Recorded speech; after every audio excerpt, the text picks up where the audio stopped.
People of the verse, it is here, guys. The Star Citizen Alpha 3.13 PTU Evocati phase. I was really wondering, I was about to make a video, where is 3.13 Evocati?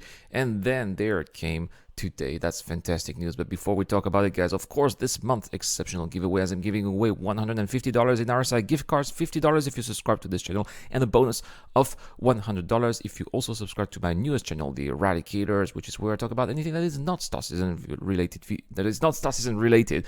All you have to do is to be a subscriber of this channel and answer the giveaway question that will be asked during this video. Also, if you are a supporter of this channel through Patreon or Discord, a big shout out to you guys. You are awesome. You are allowing me to make all of that content. I'm also working on a new website. I'm going to have contributors as well as the new channel.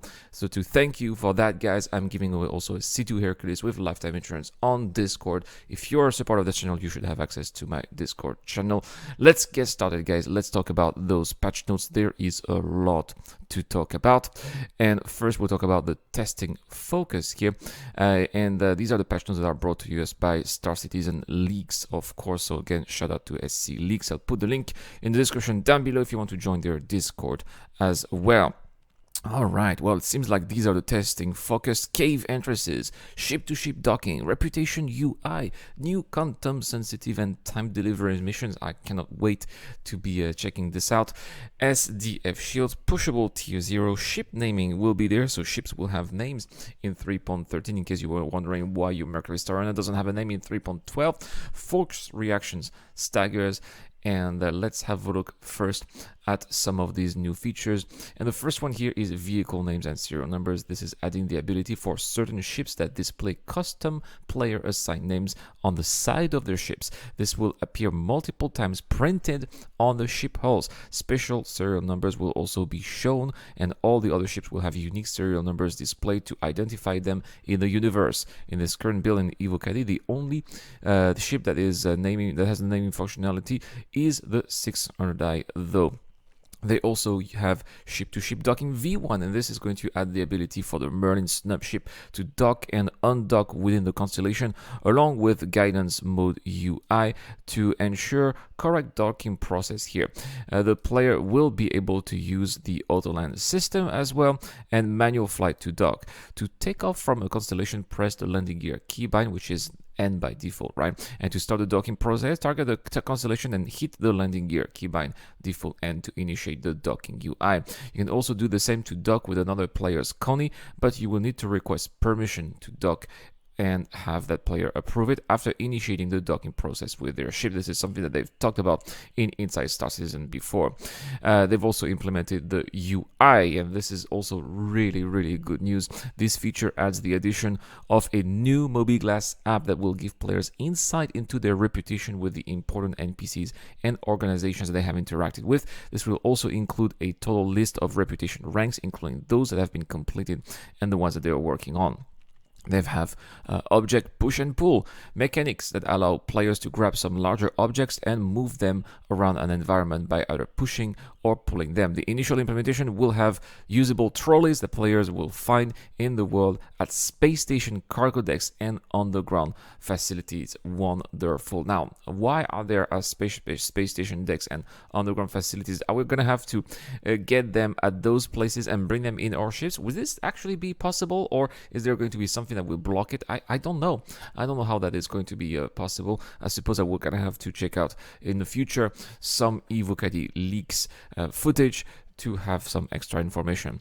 Mounted guns aiming tier 0, further expanding the player's arsenal by allowing them to take control of a mounted gun, either on a vehicle or on the ground. These vehicles will offer greater firepower and stability at the cost of mobility.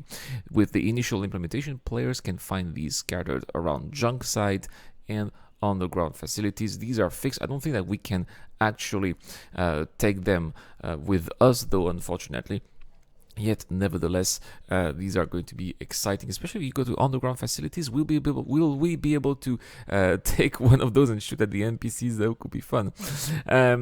More on feature updates here. Locations. So they've added the drive-in and sinkholes for caves. They added 2 new cave entrances into the PU. The drive-in entrance will allow players to use a ground vehicle, while the sinkhole entrance will require players to enter and exit with a ship. These new entrances will replace some of the existing cave entrances. Oh, so they're not adding only new caves. Some of the current existing caves are being replaced. Interesting. Not a bit surprised here, because we know that they are limited when it comes to the content that they can add to the game, because we don't have server meshing yet. So that's what they're doing here. They're replacing some of the old caves with the new ones here, which again could explain why the status system is being also polished as a feature in 3.13. Maybe that's because they were doing just that. Refining station non-commercial room overlays. They introduced new commercial overlays to the entry areas of refinery stations to add more variety and better suit the theme.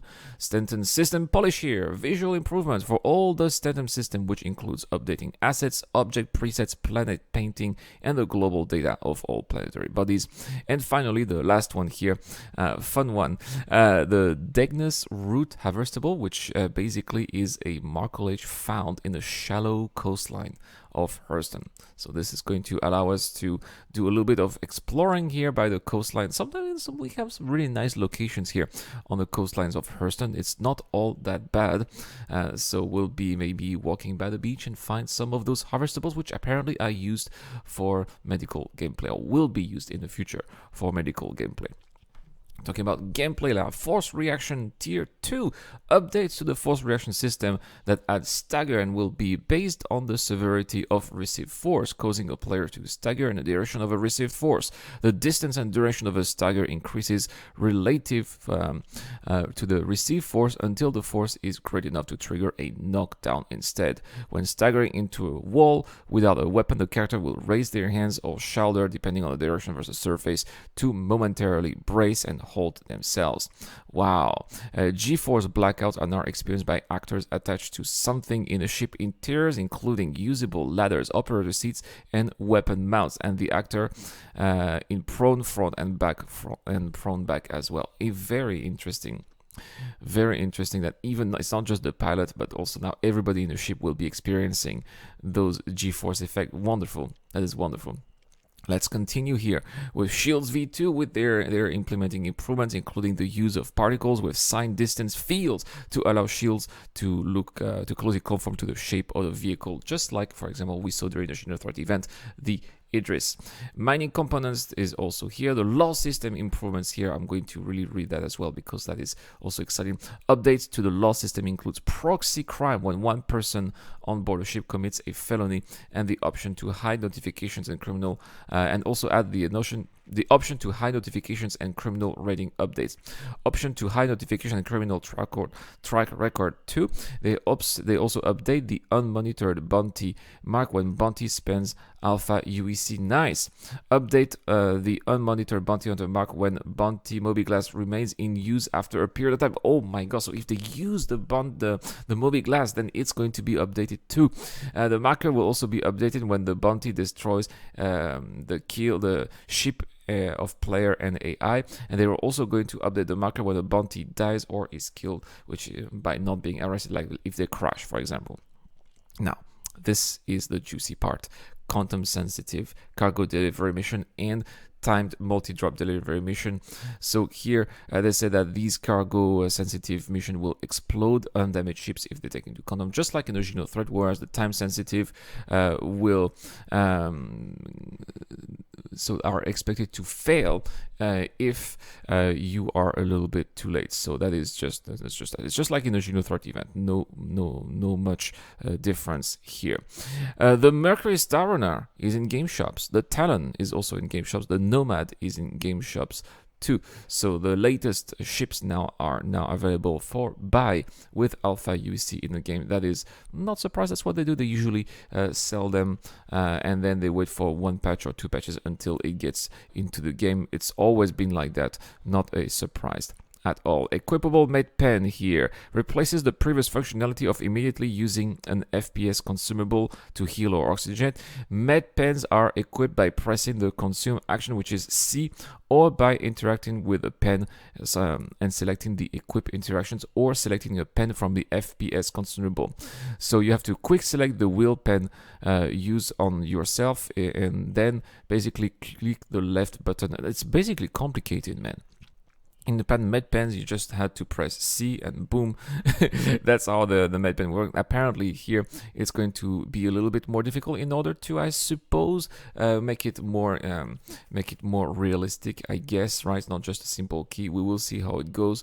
I am afraid that this is going to cause more people to die, but again, you know, the previous version was a little bit simplistic, so that is not much of a surprise. It is to be expected. If something is too simple in Star Citizen, you have to expect that to change. Core tech, the core tech as well here. The user folder location changed, so you have to be on the lookout for that. Sometimes you have to delete your user folder. It has a new location now, so be on the lookout for that one. Let's have a look now at the bug, the known issues here. It's not so big, not so big. So here apparently the UI will display a 0/0 active members in the audio channel, even when players are connected. Players will have alpha UEC deducted when purchasing food and drink items, but will not receive the items. Oh no, this is bad. When you buy things but you don't get them. Yeah, this definitely needs to be fixed, obviously. Client can crash when broadcasting beacons. I like, you know, those Evocatis I gotta say, those Evocatis are awesome because they get to do all those things that we never do in the game and report on that. That's pretty cool. Leaving a trolley in a doorway will clip through the floor erratically and kill players. Wow, the trolley is a killer. I had no idea. Docking with a moving ship lags behind, causing a large snap into a docked position. Actor falls out of ship when exiting and moving the Merlin Connie. Oh man. Docked Merlin enter interaction don't show when the constellation is moving. So lots of bugs here with the Merlin and constellation here, which is not a surprise. A brand new implementation in the game.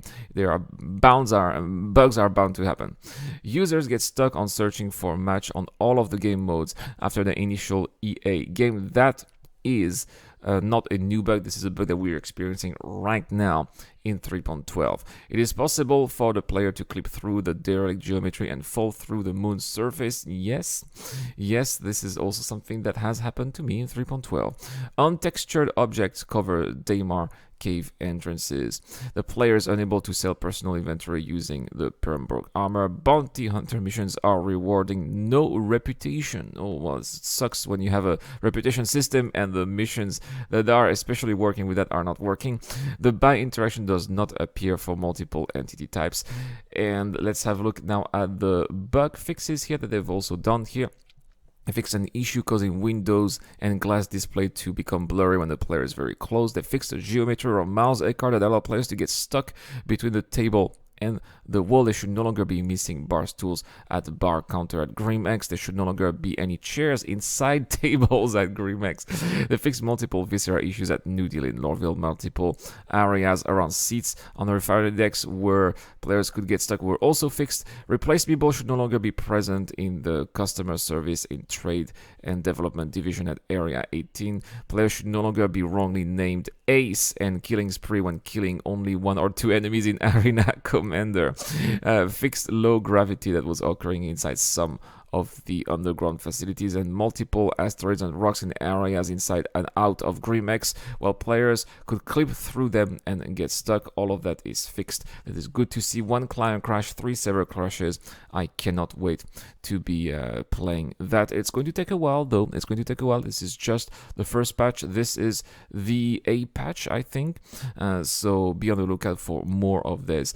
And probably here there won't be a couple of patch until next Monday or Tuesday, because that's what they do. It's the Friday patch with the Evocati. They're going to have to test it over the weekend, and then they're going to have to gather all the information and then build a new build based on what the Evocatis would have done. That's all for this video, guys, but let me know in the comments down below, and that is going to be the giveaway question. Which feature are you the most excited about for Star Citizen Alpha 3.13? As far as I'm concerned, it is the reputation UI, but maybe you guys have a different idea, different opinion, or different expectations. Let me know in the comments down there. That's all for this video, guys. Have a wonderful weekend. There's a lot to talk about. Be on the lookout for another video regarding the ongoing sale here for St. Patrick.